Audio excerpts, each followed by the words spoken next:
হলো মুআলাতুল কাফিরিন। মুনাফিকরা খুব কাফের ঘেঁষা হবে, অর্থাৎ যারা বেঈমান, বেনামাজি, যারা কোনোদিন মসজিদে ঠিকমতো আসবে না, তাদের সাথে মিশে কিভাবে ইসলামের বিরুদ্ধে চক্রান্ত করা যায়, ইসলামের বিপক্ষে কিভাবে কাজ করা যায়, সেই বিষয়গুলো তাদের মাথায় থাকবে। আল্লাহ রাব্বুল আলামিন বললেন, বাশশিরিল মুনাফিকিনা বিআন্না লাহুম আযাবান আলীমা। ও নবী, মুনাফিকদেরকে এই সংবাদ দিয়ে দেন, কিয়ামতের ময়দানে আল্লাহ রাব্বুল আলামিন তাদের জন্য যন্ত্রণাদায়ক শাস্তির ব্যবস্থা করেছেন। কিয়ামতের দিন তাদের জন্য থাকবে যন্ত্রণাদায়ক শাস্তি। আল্লাযীনা ইয়াত্তাখিযুনাল কাফিরিনা আউলিয়া মিন দুনিল মুমিনিনা। মুনাফিকরা যারা মুমিনদেরকে বন্ধুরূপে গ্রহণ না করে, কাফেরদেরকে বন্ধুরূপে তারা গ্রহণ করে। মুমিনদেরকে বাস দেয়, মুমিনদেরকে কিভাবে কটাক্ষ করা যায় সবসময় তাদের মাথায় থাকে।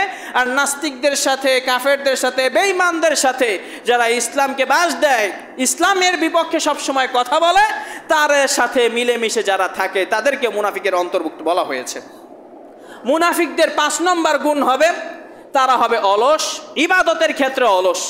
অন্যান্য কাজ তারা সব কিছু ঠিক মতো করবে, কিন্তু যখন ইবাদতের বিষয় আসবে তখন তাদের মধ্যে অবহেলা দেখা দিবে। আল্লাহ রাব্বুল আলামিন তিনি বলছেন, ইন্নাল মুনাফিকিনা ইউখাদিউনা আল্লাহ ওয়া হুয়া খাদিউহুম। মুনাফিকরা মনে করে তারা আল্লাহ রাব্বুল আলামিনকে ধোঁকা দিচ্ছে, কিন্তু আল্লাহ রাব্বুল আলামিন তাদের ধোঁকা দেওয়ার সমুচিত জবাব দিবেন। তারা যে মনে করছে আল্লাহকে আমরা ধোঁকা দিচ্ছি, মসজিদে না এসে আল্লাহকে আমরা লস করিয়ে দিলাম। মূলত আল্লাহকে আমরা লস করাইনি, বরং আমরা আমাদের নিজেদেরকে লস করালাম। এই সালাত না পড়ার কারণে আখিরাতে আমরা ধরা পড়ে যাব। আল্লাহ রাব্বুল আলামিন বললেন, ওয়া ইযা কামু ইলাস সালাতি কামু কুসালা।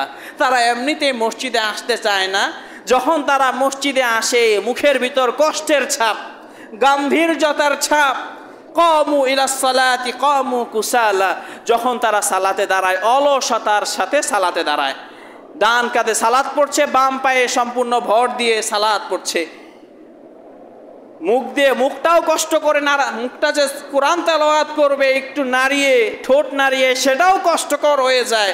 সালাতে এমনভাবে দাঁড়ায় যে দেখলেই বোঝা যায় তারা মূলত কোনো কারণবশত সালাতে মসজিদে এসেছে, আল্লাহ তাআলার সন্তুষ্টির জন্য তারা সালাত পড়তে আসেনি। আয়াতটি হলো সূরাতুন নিসার 142 নম্বর আয়াত। মুনাফিকদের আরও একটি গুণ হবে, 6 নম্বর গুণ, তারা সন্দিহান থাকবে। কেমন সন্দিহান? অর্থাৎ নাস্তিকদের মতো কিছু ব্যক্তি আছে যারা কিছু কিছু বিষয় মনে করে যে হ্যাঁ ইসলামের এই বিষয়টা সত্যি, আবার কিছু কিছু বিষয়ে তাদের আপত্তি, এটা কেন, এটা কেন, তারা সন্দিহান। আল্লাহ রাব্বুল আলামিন বললেন, মুনাফিকদের একটা গুণ হবে, তারা ইসলামের বহু বিষয় নিয়ে তারা সন্দেহ পোষণ করবে। আল্লাহ রাব্বুল আলামিন বললেন, মুযাবযাবিনা বাইনা যালিক।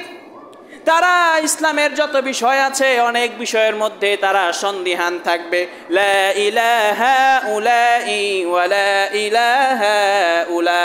তারা পরিপূর্ণ ইসলামেও প্রবেশ করে না, আবার পরিপূর্ণভাবে কাফেরদের সাথেও মিলে না। তারা একটুখানি ইসলামও মানে, যে ইসলাম তো সত্য, অনেক বিষয় মানে, কিন্তু এই বিষয়গুলো আমার মনে হয় ঠিক না ইসলামে। এই যে ইসলামের কোনো বিষয়কে সন্দেহ করা, এইগুলো হলো মুনাফিকের আলামত। তারপরে মুনাফিকদের 7 নম্বর গুণের অন্তর্ভুক্ত হবে মুমিনদের ভিতরে ঝগড়া লাগানো। মুমিনদের ভিতরে কিভাবে ফিতনা সৃষ্টি করে দেওয়া যায়, মুমিনদের মধ্যে কিভাবে সম্পর্ক নষ্ট করা যায়, সেই চিন্তা ফিকির তাদের মধ্যে থাকবে।